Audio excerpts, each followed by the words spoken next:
group of lawyers, known as Lawyers in Defense of Democracy, has taken to the street to demand the restoration of democratic governance in Rivers State. The group is calling on the United States and the international community to pressure the Nigerian government to reinstate its decision to suspend Governor Siminalayi Fubara and Rivers State House of Assembly. The lawyers, led by their country director, Barrister Uche Chukwu Udeh Sylvester, urge that the declaration of state of emergency in Rivers State by President Bola Tinubu is unconstitutional and undermines democracy. They claim that the president's action was taken without clear and present danger and due process was not followed.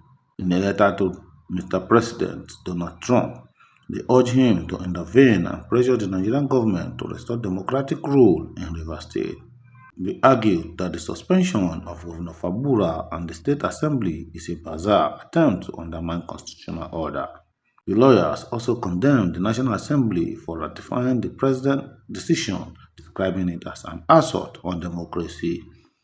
They demand that President Tinubu reconsider his stand and allow Governor Fubara to continue his work as democratically elected governor of the state.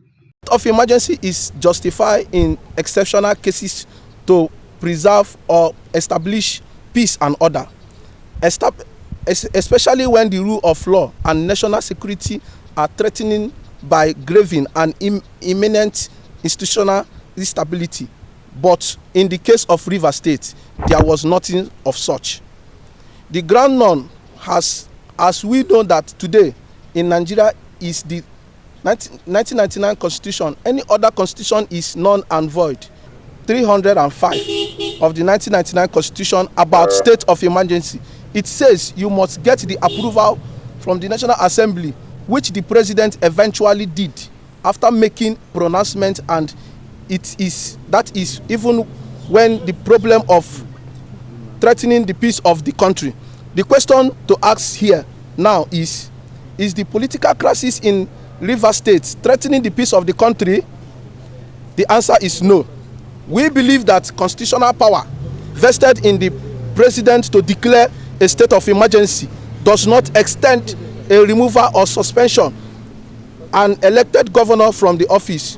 We can best describe the action of the president as a coup against democracy, and we insist that the president did not act in good faith.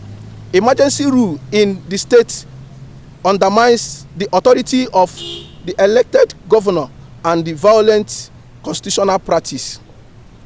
Peace and order in Rivers State could only be restored when Governor Fubara, elected by the people, is allowed to govern without interference from the predecessors and Minister of Federal Capital Territory, Barrister Wike. We would have expected the president to call Wike to order, and rather than doing that, he imposed a state of emergency in the state.